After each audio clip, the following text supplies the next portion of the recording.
Visualmente el dólar está en todas partes. De hecho, es el epítome de lo que ahora se llama una marca global. Un billete de $20 se reconoce inmediatamente en cualquier parte del mundo.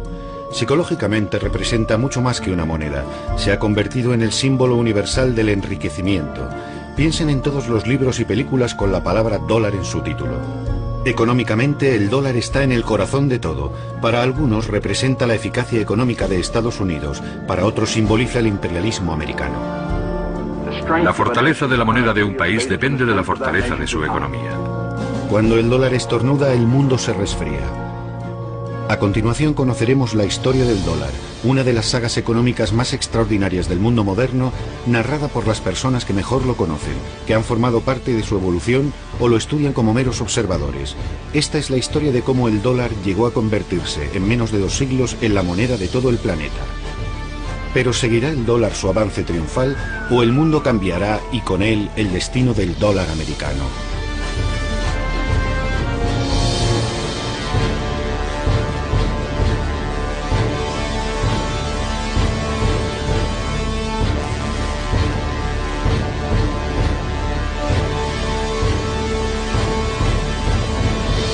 Los grandes símbolos del poder económico de Estados Unidos son Microsoft, General Electric, la Universidad de Harvard y el dólar. En cualquier conversación que escuches, en un restaurante, por ejemplo, la palabra dólar aparece en casi todas las frases. Está muy presente. Más que una moneda, es una obsesión. Siempre que se protesta contra Estados Unidos, aparece alguien rompiendo el escaparate de un McDonald's o quemando una bandera estadounidense, pero jamás verá a alguien quemando un dólar. Conozco a gente que se pasea por París con unos vaqueros que tienen como logotipo un billete de $1, pero nadie va por ahí con unos vaqueros adornados con €1. Para comprender la historia del dólar estadounidense, lo mejor es hablar con los historiadores, o en este caso con los numismáticos. Aquí es donde están todos, en la mayor feria de la moneda de Estados Unidos, en Memphis, Tennessee. Son verdaderas obras de arte, como cuadros de Picasso o Monet. Estos son preciosos. ¿Cuánto pides por ellos? $8 cada uno. Cuando se crea un país también debe crearse su moneda. En el caso de Estados Unidos eso además significó idear un sistema diferente a todos, en el que el dinero en papel tendría una mayor importancia. Uno puede ver la transformación del país a través de los diseños de su moneda. Afortunadamente conservamos muchos billetes antiguos. La gente los guarda por si aumentan de valor. 95, 18.000, ¿no? 17.000, un postor, 18.000, 19.000, 22.000, 30.000. Yo calculo que en esta subasta habrá ventas por valor de 7 o 6 millones y medio de dólares. Tras la firma de la Declaración de Independencia del 4 de julio de 1776, la recién nacida República estadounidense necesitaba dinero. Puesto que Gran Bretaña se negaba a renunciar a sus colonias, el país tuvo que declararle la guerra. Una empresa que requería mucho dinero, a pesar de que contara con la ayuda de franceses como el Marqués de Lafayette. Así que para financiar la contienda, a los líderes de la nación se les ocurrió una idea brillante: producir dinero de papel. Cuando declaramos la guerra a Gran Bretaña, emitimos esto que se llamó moneda continental. Las colonias, o mejor dicho, el Congreso Continental que las representaba, comenzaron a emitir este papel moneda. Por primera vez vemos escrita la palabra dólar sobre estos billetes, pero ¿de dónde viene? Su origen no es americano. De hecho, procede de Centro Europa, donde en el siglo XV había importantes minas de plata en el Valle de San Joaquín, ahora en la República Checa. Las monedas que circulaban por la zona recibieron el nombre de Joachimsthalers, que quiere decir procedente del Valle de San Joaquín. Con el tiempo, dichas monedas pasaron a llamarse simplemente thalers o taleros, denominación que quedó como nombre genérico para cualquier moneda de plata de cierto valor, y de ahí procede por deformación la palabra dólar. Y en cuanto al símbolo del dólar, parece que también viene de un lugar lejano. Le voy a mostrar una moneda hispanoamericana. Como puede ver, aquí aparecen 2 esferas y 2 columnas que simbolizan la unión del viejo y el nuevo mundo. Creemos que fue esta imagen la que inspiró la creación del símbolo del dólar. Sobre todo estos dos pilares que representan las columnas de Hércules y la curva que serpentea alrededor de las dos líneas verticales. Tras ganar la guerra contra Gran Bretaña, los americanos se concentraron en organizar las instituciones administrativas y políticas del país. Redactaron la famosa Constitución de Estados Unidos y George Washington fue nombrado presidente. Desde entonces su rostro aparece en todos los billetes de $1. George Washington eligió a un antiguo banquero, Alexander Hamilton, como su primer secretario del Tesoro. Su rostro también aparece ahora en el billete de $10.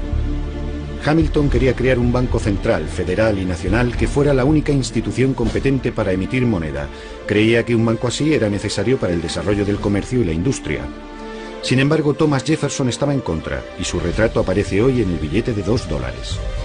Según Jefferson, no era necesario crear ningún banco central porque él creía en un país descentralizado y agrícola. ¿Por qué no hablamos con los propios protagonistas? Caballeros, gracias por acompañarnos. ¿Me oyen bien? Ahora sí, perfectamente. Señor Jefferson. Buenos días, encantado. Señor secretario, ¿es necesaria la creación de un banco central? Tenemos una deuda de $80 millones, una suma extraordinaria. Necesitamos crear un banco nacional para mantener y estabilizar nuestra moneda. Eso además nos permitiría emitir más dinero en caso de necesidad, sin olvidarnos de que nos dará credibilidad ante el resto del mundo. Hay que ser muy retorcido para pensar que todos aquellos que quieren para este país una industria y una economía prósperas y bien organizadas son meros sinvergüenzas sin escrúpulos. Yo no predico la pobreza, solo digo que debemos procurar que el dinero se distribuya de forma equitativa. Habría que vigilar de cerca a esa institución para que trabaje por el bien de todos, y no de una minoría de privilegiados. La controversia acabó en un compromiso. En 1791 nace en este edificio de Filadelfia el primer Banco Central Federal del país. Como Banco Central, sin embargo, deja mucho que desear. Para empezar, no tiene potestad de emitir moneda, y sus opositores, que estaban en contra de la idea de una banca centralizada, consiguen cerrarlo 20 años más tarde. En resumen, cuando comienza la conquista del oeste americano, el país no tiene banco central, y lo único que hace el gobierno federal es autorizar a bancos privados la emisión de sus propios dólares. Entonces, ¿qué dinero usaban los vaqueros para pagar el whisky en la cantina? Y cuando los forajidos atracaban los trenes, ¿qué dinero encontraban en su interior? Respuesta: en lo que a monedas se refiere había de todo un poco. Estaban las monedas de oro y plata de México, por ejemplo. En cuanto a billetes, el asunto era más complicado. Durante la primera mitad del siglo XIX, Estados Unidos no tenía una única moneda para todo el país. Había cientos de bancos privados que podían emitir miles de billetes diferentes. El panorama era el siguiente. Había 8.000 bancos que emitían cada uno 8 billetes diferentes. Así que teníamos cientos de miles de billetes distintos. Si a eso le añadimos una población que jamás veía un documento impreso, aparte de la Biblia, ¿cómo podían saber qué dinero era bueno? En 1860 había unos 10.000 tipos de dólares distintos en circulación. Fueron buenos tiempos para los falsificadores, sobre todo para los malos. En la actualidad, cuando falsificas algo, haces una imitación, una copia de algo existente. Pero como había miles de bancos distintos, los falsificadores listos se dieron cuenta enseguida de que no valía la pena molestarse en hacer copias. Podían crear sus propios bancos, completamente ficticios. Y eso es lo que hicieron muchos. Y para complicarlo todo aún más, los bancos y los falsificadores no eran los únicos metidos en el ajo. Las compañías ferroviarias, los hoteles e incluso algunas tiendas imprimían sus propios dólares.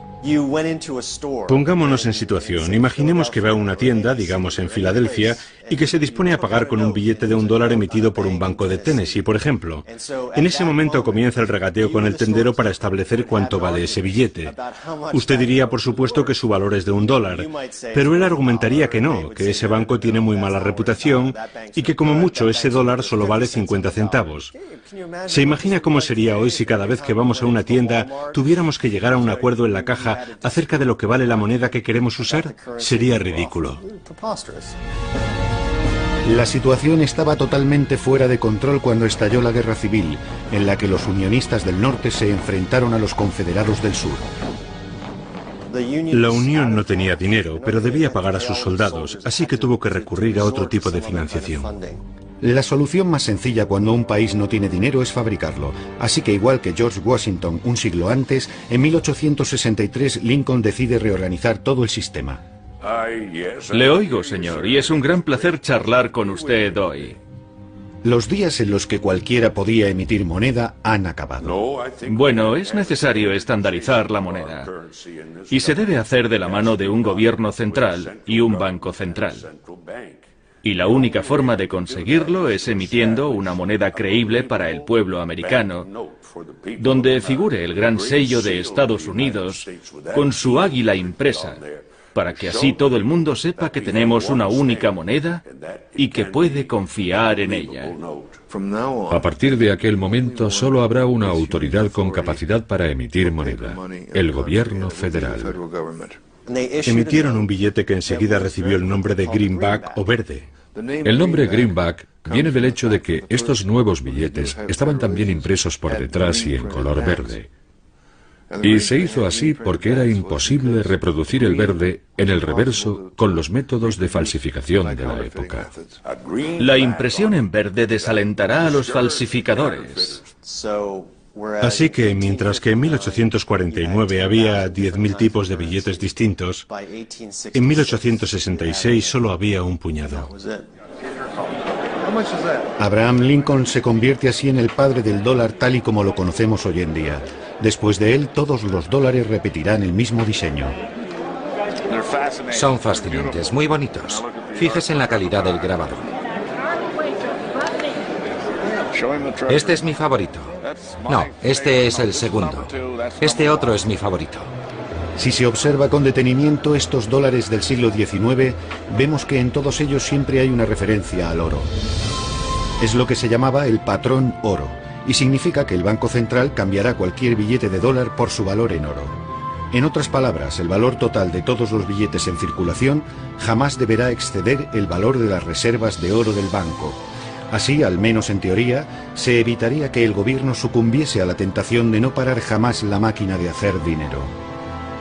A finales de siglo, Estados Unidos se había convertido en la mayor economía del mundo, superando a China y a todos los países europeos. Sin embargo, el dólar apenas se veía fuera de sus fronteras. La industria crece, la bolsa sube y la gente cada vez pide más dinero prestado para comprar más acciones. El gobierno sigue emitiendo dólares sin tener en cuenta si hay suficientes reservas de oro que respalden esas cantidades. Comienza a formarse lo que hoy en día se llama una burbuja especulativa. Los americanos no se preocupaban por lo que ocurría fuera de sus fronteras, y su política monetaria, que se centraba únicamente en la situación interna, alteraba cada vez más la circulación de capital, lo que a su vez afectaba negativamente a la libra esterlina, y al final todo esto desembocó en la Gran Depresión. La burbuja especulativa explota el miércoles 24 de octubre de 1929. La bolsa se desploma. La gente corre a los bancos para cambiar sus dólares por oro. Después de todo, están en su derecho, lo pone en los billetes.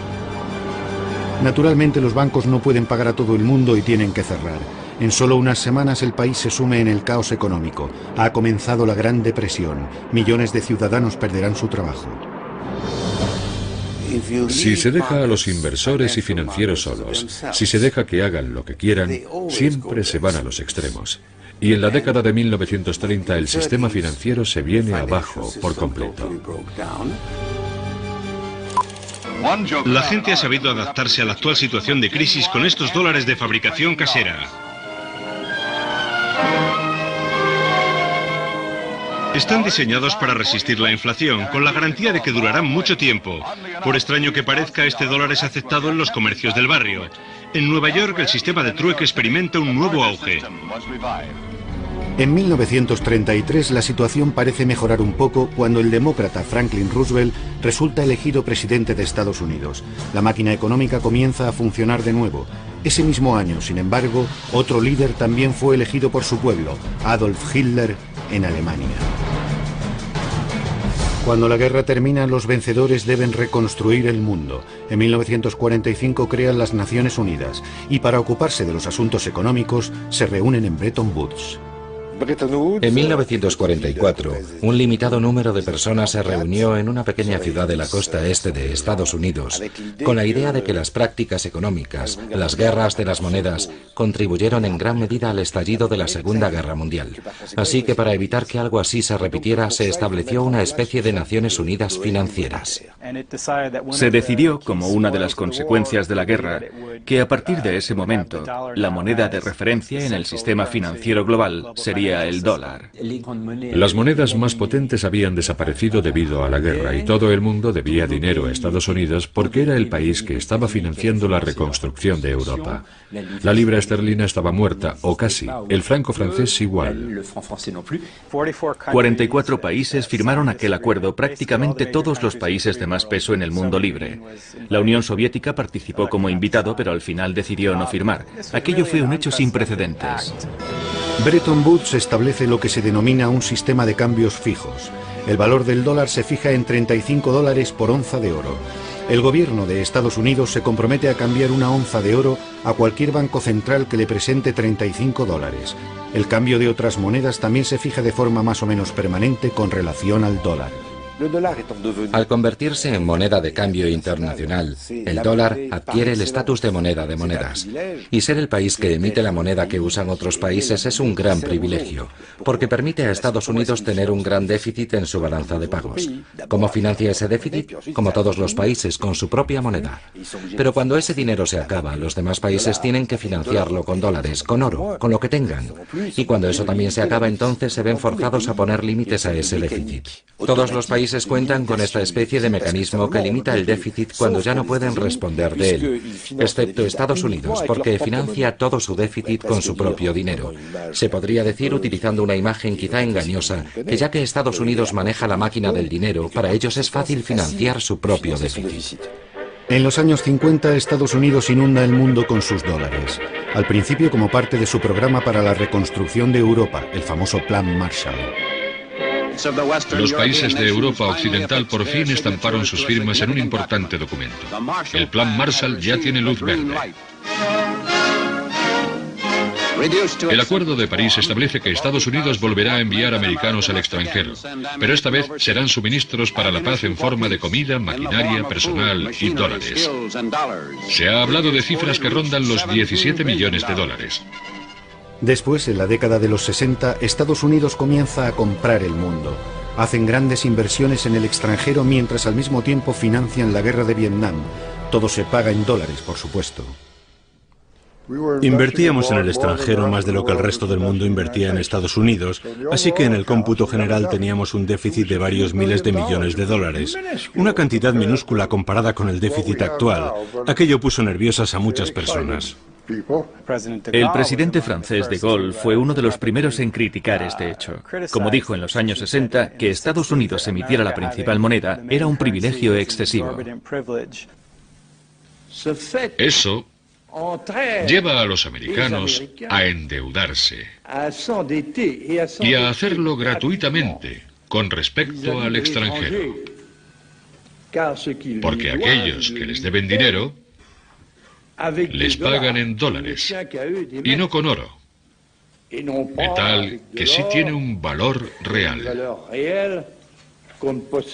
El oro se puede transferir a otros sin riesgos y sin sacrificios.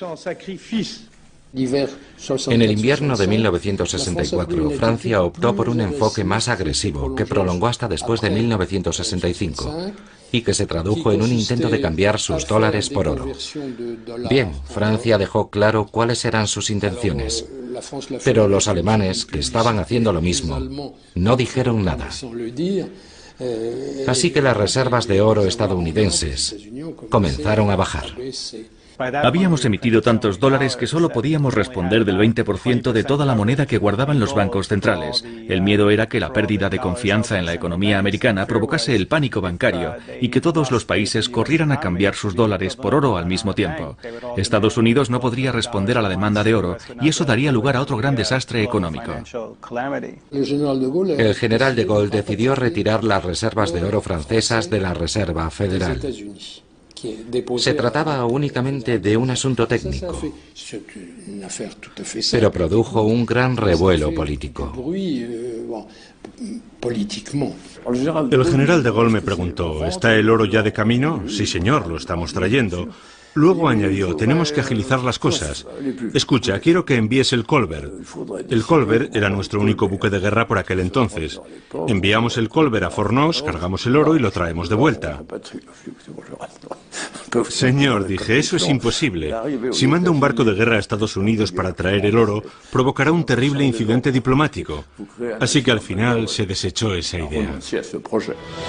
Los americanos no se lo habrían tomado muy bien porque pensaban que estaban proporcionando un servicio necesario al resto del mundo. Nosotros los americanos somos los que proporcionamos liquidez al sistema. Somos intermediarios financieros. Hacemos posible que el sistema financiero mundial funcione porque tenemos la competencia financiera de la que otros carecen. Es un servicio que le proporcionamos y si el dólar se convierte en un problema, será su problema, desde luego no el nuestro. Han escuchado una alusión al famoso comentario hecho por el secretario del Tesoro John Connally a una delegación de europeos que se quejaban de su política monetaria. El dólar es nuestra moneda, pero es vuestro problema. Las decisiones que toma el secretario del Tesoro y las políticas económicas de Estados Unidos están pensadas para beneficiar al país, pero también tienen un impacto en el resto del mundo.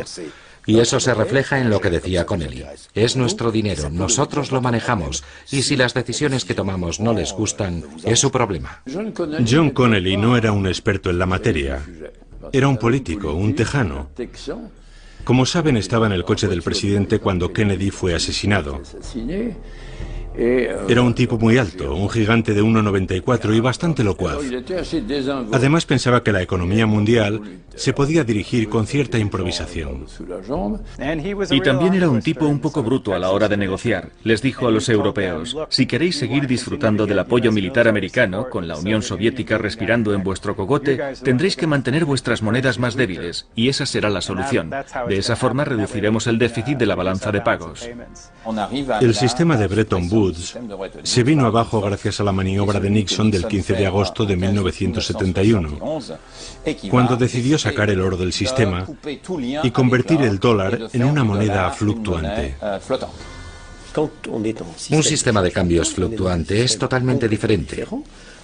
El valor de las monedas en el mercado internacional viene determinado por la oferta y la demanda.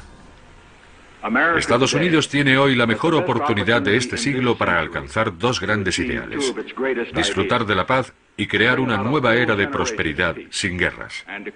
He dado órdenes al secretario Connally para que suspenda temporalmente la convertibilidad del dólar al oro u otro activo que tengamos en la reserva. Como consecuencia de esta decisión, tendremos una moneda más estable. Es posible que con esta acción no ganemos muchos amigos en los mercados internacionales. Habíamos vivido con un sistema de monedas estables. Las monedas más importantes eran estables. Si había fluctuaciones serían contraproducentes y afectarían a monedas menos importantes. Pero la más potente, el dólar, era totalmente estable. Era a lo que estábamos acostumbrados. Todo el mundo se sorprendió mucho, incluso aquellos que estábamos más cerca del poder, como yo. Solo unos pocos conocían los planes del gobierno. Kissinger, por ejemplo, no participó porque estaba ocupado negociando sobre Vietnam. Todo se llevó con mucha discreción y la medida cogió a los mercados por sorpresa. Los europeos y los japoneses quedaron muy sorprendidos. ¿Cómo? ¿Que quieren alterar el cambio de la moneda? Bueno, ¿de qué estamos hablando? ¿De un 2%? ¿Qué va? Dije, nada de un 2%. Estamos hablando de un 10 o un 15%. Y así acaba todo. El mundo de cambios fijos se convierte en algo del pasado. A partir de aquel momento, el valor del dólar cambiará cada mañana, y no poco.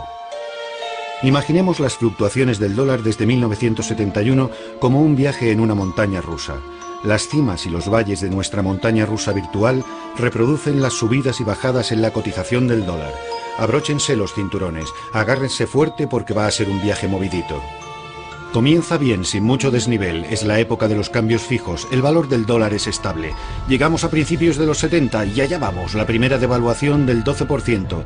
Una ligera subida, el final de su convertibilidad y cuidado, de repente cae un 25%. El presidente Carter nombra a Paul Volcker como presidente de la Reserva Federal. Sube el tipo de interés a más del 20%. El valor del dólar comienza a aumentar un 25, un 50, un 100, un 150, un 200%. Es demasiado caro para todos. Hay que devaluar la moneda. Ese es el objetivo del Acuerdo del Plaza de 1985. Durante 2 años el dólar sigue cayendo, pero está demasiado bajo. Hay que revertir esa tendencia. En 1987 las mayores potencias firman los acuerdos del Louvre en París con el objetivo de estabilizar de nuevo el dólar, y funciona bastante bien durante los siguientes 10 años. Después llega la administración Clinton, que vuelve a subir su cotización hasta el 11 de septiembre de 2001, cuando la guerra de Irak y los bajos tipos de interés hacen que disminuya su valor. Intentemos explicar cómo se produjo uno de estos picos, por ejemplo el más alto. Corre el año 1979. La economía estadounidense no está muy boyante. El dólar se encuentra en su cotización más baja y la inflación bate récords con un aumento de los precios del 15%. El presidente Carter llama a este hombre, Paul Volcker, para que se ocupe de la Reserva Federal. Su misión, frenar la inflación. Paul Volcker llegó en una época horrible, a principios de los años 80, un periodo en el que muchos bancos centrales no conseguían acabar con la inflación. Subían los tipos de interés hasta llegar a un punto determinado y conseguían que la inflación bajara algo, pero luego volvía a subir. Era como cuando un médico te receta antibióticos, bajara algo, pero luego volvía a subir. Era como cuando un médico te receta antibióticos, pero no te da los suficientes o te los tomas durante menos tiempo del indicado, y justo cuando parece que todo está resuelto, la enfermedad resurge con más fuerza, y entonces necesitas una dosis mayor de medicinas. La Reserva Federal tuvo que subir los tipos de interés hasta lo que Helmut Schmidt llamó el nivel más alto desde Jesucristo. Los bancos centrales tienen una gran arma para acabar con la inflación, y es el tipo de interés, el interés al que se presta el dinero en un país determinado. Los bajos tipos de interés estimulan la economía, pero también producen inflación. Por otro lado, cuando los tipos de interés son muy altos, la economía se lentifica y la inflación disminuye. El truco está en encontrar la medida justa. Por aquella época había una inflación bastante alta. Así que mi prioridad era frenar la inflación. Pero para conseguirlo, también había que hacer algo con respecto a la debilidad del dólar. De modo que desde 1981 hasta 1985, el dólar sube de forma constante mientras la inflación baja y la economía se lentifica cada vez más. Mientras tanto, la población sufre. Nadie puede hacer frente a unos tipos de interés del 20%. Los constructores estaban particularmente molestos, sobre todo porque el periodo anterior había sido bastante bueno para ellos. Así que, medio en broma, medio en serio, comenzaron a mandarme ladrillos a mi oficina. La gente le culpaba de sus problemas. Le paraban por la calle, le ponían un dedo en el pecho y le decían: usted es el culpable de que mi padre haya perdido su trabajo. O por su culpa no podemos vender nuestra casa. En 1984 el dólar está tan alto que los gobiernos deciden que ha llegado el momento de intervenir. Se organiza una cumbre internacional en el Hotel Plaza en Nueva York.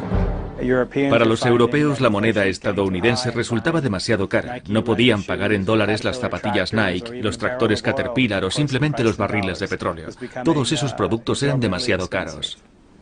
La única solución al problema era llegar a un acuerdo monetario o recurrir a medidas proteccionistas. Y ante la amenaza de un resurgimiento del proteccionismo, los estadounidenses se dieron cuenta de que tenían que llegar a un acuerdo con los demás países. Entonces la comunidad internacional decidió debilitar el dólar.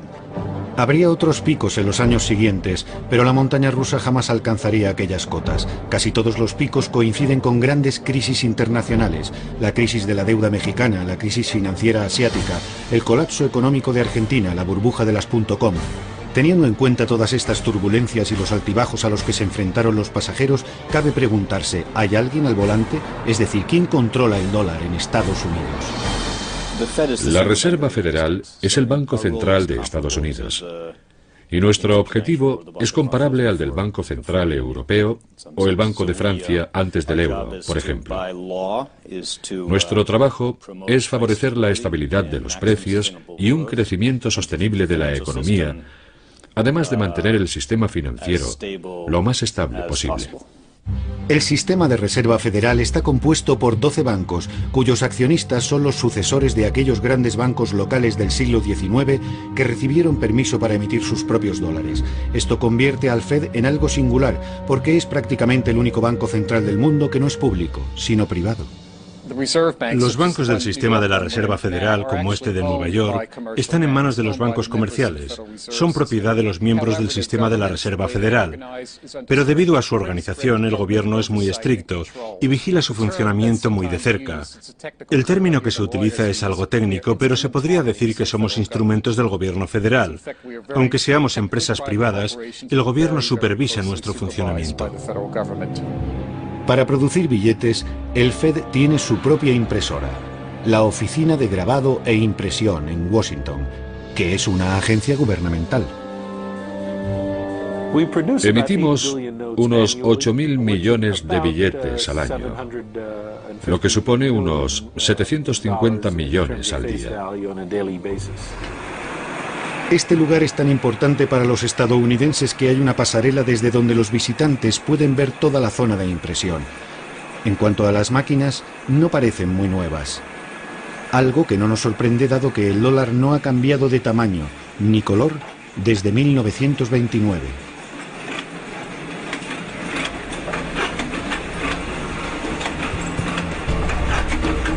La Oficina de Grabado e Impresión produce 22 toneladas de billetes nuevos y crujientes todos los días que se distribuyen por todo el país.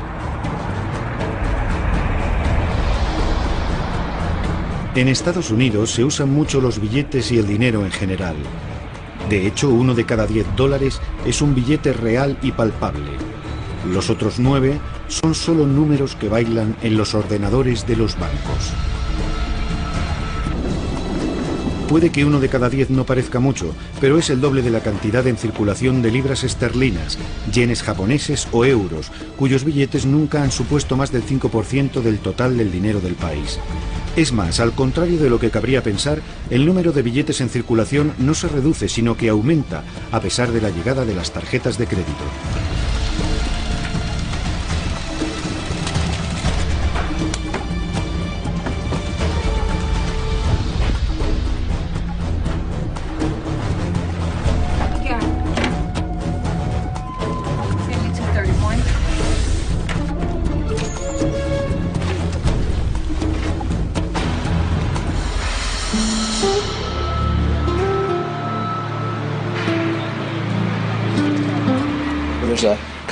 El ciclo de transporte y procesamiento es constante. En un mes, decenas de miles de millones de dólares fluyen por el sistema.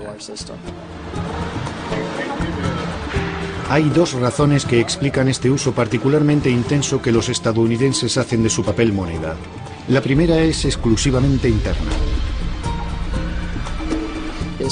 Aproximadamente el 15% de las familias americanas no tienen ninguna cuenta bancaria. Así que para muchas de esas personas, los billetes son la única forma de pago. Por eso, entre otras razones, el papel moneda es todavía muy importante, un bien que todo el mundo necesita. La segunda razón para la enorme cantidad de papel moneda en circulación se deriva del estatus del dólar como moneda internacional. Hay más de 777.000 millones de billetes en circulación, de los que más de 512.000 millones se mueven fuera de nuestras fronteras. La gran mayoría de los billetes que circula fuera del país se suele utilizar principalmente como moneda de ahorro por aquellas personas que quieren tener un fondo en caso de emergencia. Razón por la cual hay que ser muy precavido y no hacer ninguna alteración de forma precipitada. El diseño de un billete es un proceso muy complicado. Nuestra primera preocupación es la seguridad. Queremos dificultar su falsificación y para ello superponemos el mayor número posible de parámetros de seguridad. Luego pedimos a los grafistas que creen dibujos o motivos que integren todos los elementos de seguridad. Suele ser un proceso muy largo. Acabamos de rediseñar un nuevo billete de $5 y todo el proceso nos ha llevado más de un año, lo que en realidad es poco tiempo. Atención, agárrense porque ahora el greenback, el billete verde, ya no es totalmente verde. Se ha añadido un poco de color.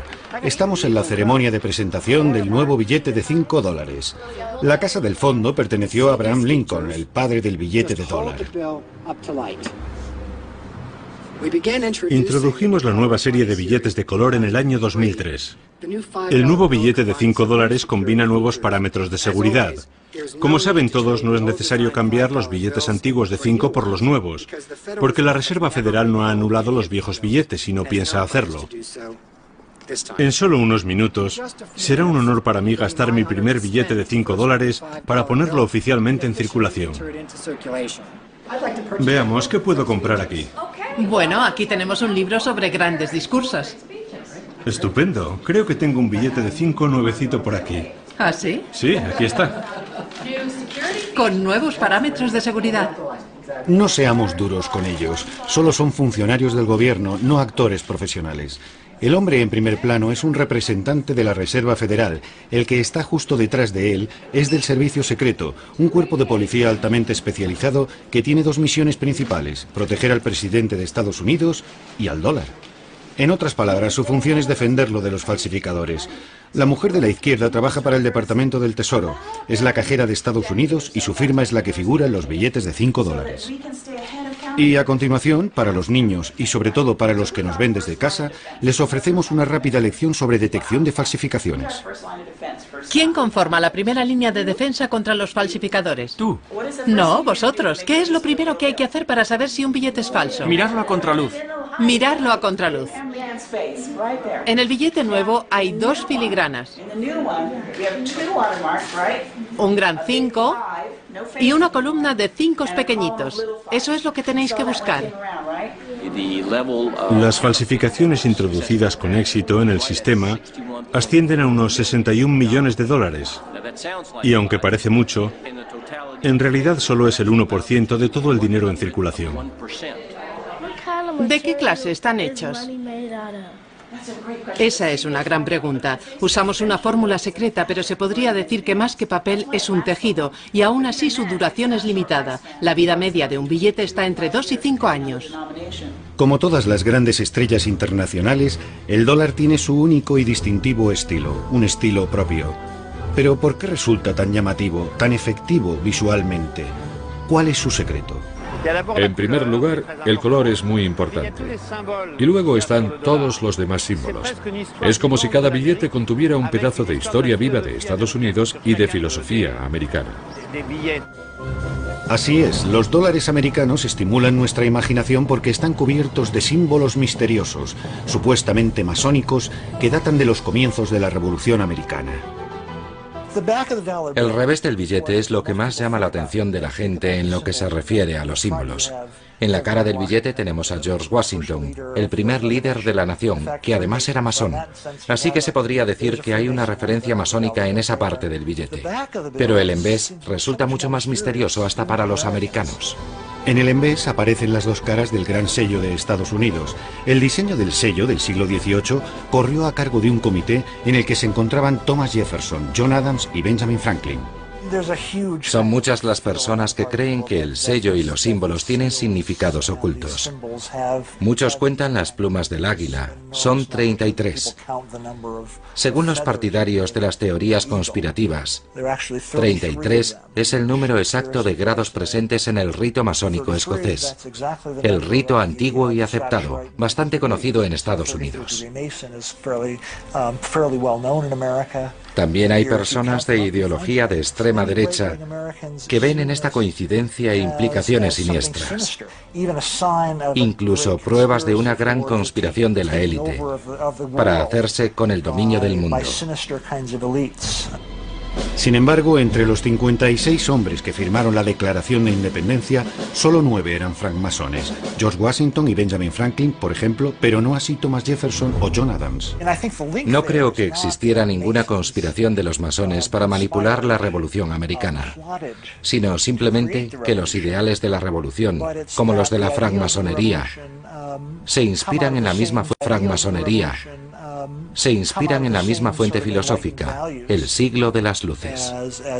La inspiración estética para el diseño del billete verde deberíamos buscarla más bien en algo que muchos de estos hombres del siglo XIX compartían: un aparente interés por el esoterismo, la simbología cristiana e incluso la egiptología, como parece corroborar la cara frontal del Gran Sello. La Gran Pirámide es un símbolo de longevidad, de permanencia. Las pirámides siguen en pie después de muchos siglos, y los padres de la patria querían eso mismo para Estados Unidos.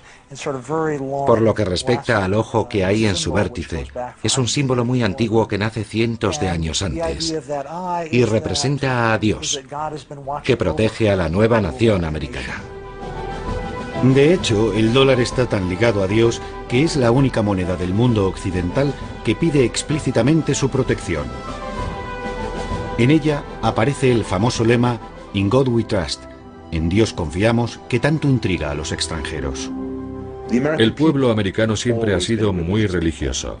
Es una realidad que todos los gobiernos han tenido siempre en cuenta. En 1861, cuando estalló la Guerra Civil, un pastor de Pensilvania escribió una carta que luego se hizo muy famosa al secretario del Tesoro, un hombre llamado Simon Chase. En ella decía más o menos: oiga, el país está enzarzado en una terrible guerra fratricida. Es evidente que necesitamos ayuda de la divina providencia. Necesitamos la ayuda de Dios, de modo que le pidió que apareciera el nombre de Dios en alguna parte. El secretario del Tesoro encargó a un funcionario que escribiera varios lemas, aunque ninguno de ellos era el actual. Se los mandó a Chase y este, después de estudiarlos, propuso el que acabaría inscribiéndose en los billetes: "En Dios confiamos". A finales de la década de 1930 comenzó a aparecer en todas las monedas estadounidenses, y en 1957 también estaba en el papel moneda. Primero en el billete de $5 y más tarde en todos. Así que ahora, algo más de 50 años desde que apareciera por primera vez en los billetes, no solo está en todas las monedas y en todo el papel moneda, sino que además es el lema de la nación. Como nosotros solemos decir, solo nos fiamos de Dios. Los demás deben pagar en efectivo. El verdadero dólar, sin embargo, el que tiene mayor influencia, no es el billete verde. El verdadero dólar es el electrónico, el que solo existe virtualmente en los ordenadores de los bancos y se puede transferir de forma instantánea a cualquier lugar del planeta desde salas como esta. Estos ordenadores se usan solo para comprar y vender dólares las 24 horas del día, los 7 días de la semana, en nombre de grandes empresas, instituciones financieras, inversores o meros especuladores. Ahora están a 45. Sí, el petróleo ha alcanzado su límite. Es increíble cómo la gente está a la caza del euro. ¿Quiere recoger beneficios? Está bien, entonces intervendré si la cotización llega a 75. Lo retendré hasta las 3. Adiós. Esos botones con comprar y vender escritos encima son los que determinan el precio del dólar. El trabajo de un agente de bolsa es apretar o no uno de estos botones. Pero ¿cómo se toma esta decisión? Lo importante aquí son las diferencias de tipos de interés entre los países. Eso es lo que atrae al capital. Por eso el dinero sale o entra de los países. Así que lo que buscamos son indicaciones de que el tipo de interés va a cambiar. ¿Y cuál será la diferencia entre los tipos europeos y los americanos, por ejemplo? Ese es el principio básico. Hoy, sin embargo, el mercado de divisas ha crecido hasta alcanzar tales proporciones que todos los días se compran y se venden entre 2 y 3 billones de dólares en todo el planeta. Y para mantener el mercado ahí arriba, los agentes de bolsa hace tiempo que se pasaron al piloto automático. Se trata de un sistema automático que te permite hacer transacciones sin que nadie intervenga. Se llama sistema automático integral. Los ordenadores hablan entre ellos y compran y venden, y así se pueden transferir miles de millones de dólares. Es asombroso. Ahora ya sabe lo que hacemos todo el día, mirar estas pantallas. Y el hecho de que todo el mundo esté mirando las mismas pantallas al mismo tiempo resulta determinante para explicar el comportamiento del mercado. Antes ocurría que no todo el mundo tenía acceso a la misma información al mismo tiempo. Ahora con Internet y con la rapidez del sistema, todo el mundo observa los mismos gráficos, todo el mundo conoce las últimas noticias, las declaraciones de los políticos y por eso, debido a que todos manejamos la misma información, reaccionamos de forma semejante y al mismo tiempo. Hay otro factor que quizá explique también la gran volatilidad del dólar en el mercado de divisas. La fluctuación de una moneda, al menos a corto plazo, viene casi enteramente dada por las sensaciones del mercado, si es expansivo o si tiene miedo. Es un reflejo de cómo se siente el mundo cuando se levanta por la mañana. Si está feliz, suele vender dólares. Si siente temor, suele comprarlos. Es algo totalmente irracional a corto plazo. Esa es una de las razones por las que resulta completamente incontrolable. Antes, el Fondo Monetario Internacional, el Banco Mundial y los bancos centrales eran los grandes protagonistas del mercado. Pero entonces el mercado creció y su influencia disminuyó.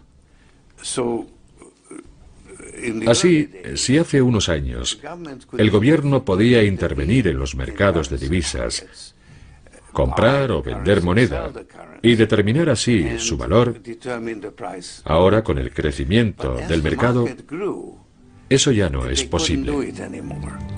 Y en la actualidad, el gobierno de Estados Unidos tiene todavía menos control sobre el valor de su moneda, puesto que solo 30 de cada 100 dólares están en manos de sus ciudadanos.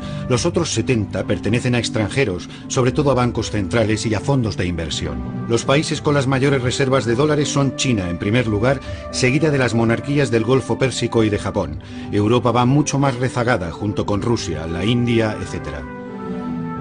Esto es Bahrein, un país situado en el Golfo Pérsico. Se calcula que en sus cámaras acorazadas los países petroleros de esta región guardan el 25% de todos los dólares del planeta. Hoy el jeque Mohammed Al-Khalifa inaugura un simposio sobre un tema muy especial, el dólar o el euro. ¿Cuál es la mejor elección para la zona? Los ponentes son representantes de importantes compañías financieras y de inversiones de Londres y Nueva York. Los oyentes, sus clientes potenciales, son miembros de gobiernos locales, jefes de empresa y varios individuos acaudalados.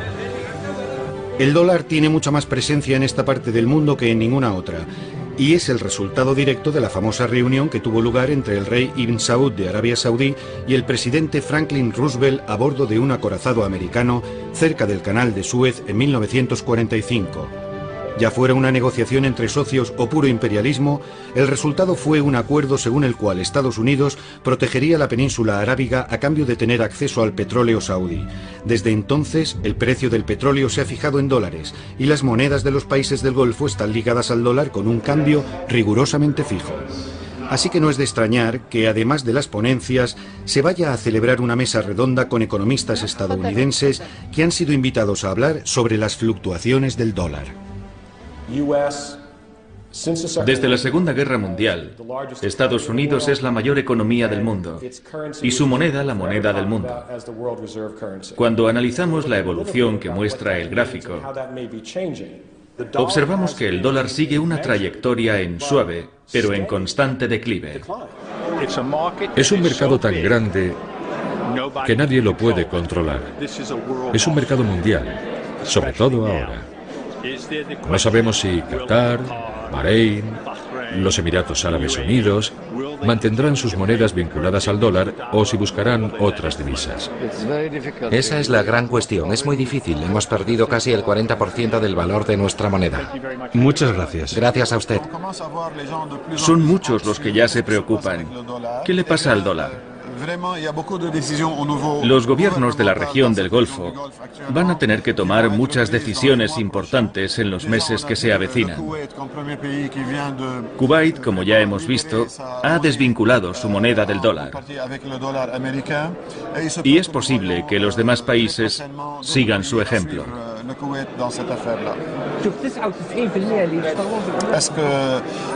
Este es el fin del dólar estadounidense. Ha sido un buen padre y todos sabemos que es muy doloroso perder a un buen padre.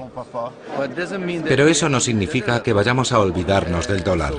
Es posible que al final sean las fuerzas del mercado las que nos digan si será el euro o el dólar la moneda predominante, o quizá alguna otra. Los europeos y el mundo han estado obsesionados con el dólar durante los últimos 100 años por una razón muy simple. No había competencia. Eso ahora ha cambiado con la creación del euro. ¿Acaso la política de los últimos 10 años del Banco Central Europeo con sede en Frankfurt ha cambiado el paisaje monetario del mundo? ¿Está el todopoderoso dólar, el rey dólar, a punto de ser destronado por el euro? Creo que el euro tiene potencial para convertirse en el equivalente al dólar como moneda de reserva mundial o incluso para sobrepasarlo. Para los europeos es un éxito fenomenal. Si el euro fuera más agresivo o intentara ser más agresivo, probablemente desbancaría al dólar en poco tiempo. El euro no se creó para oponerse al dólar. No se creó como oposición a ninguna moneda existente. La ambición de Estados Unidos, y lo que voy a decir es una simplificación, es imperialista. Quieren ser la superpotencia del mundo. Nosotros no ambicionamos eso, no queremos gobernar el mundo. Ya lo hicimos en parte en el siglo XIX, pero ese ya no es nuestro objetivo. Y puesto que el euro rivaliza con el dólar sin querer o sin ser capaz de reemplazarlo por completo, ¿qué implica eso para el futuro del planeta? Creo que nos encaminamos a una situación en la que habrá un gran bloque norteamericano, un gran bloque chino, un gran bloque indio y quizá un gran bloque europeo.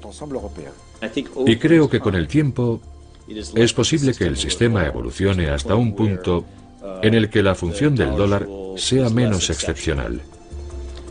Creo que sucederá de manera totalmente natural y será bueno para la economía mundial.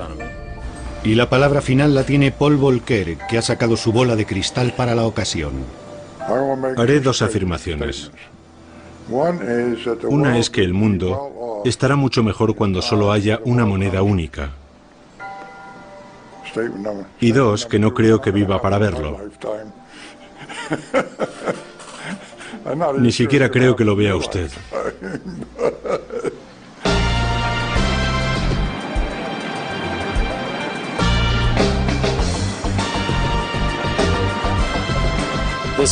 Este año tenemos una gorra con el símbolo del dólar, un clip con el símbolo del dólar, este pañuelo con estampado de dólares,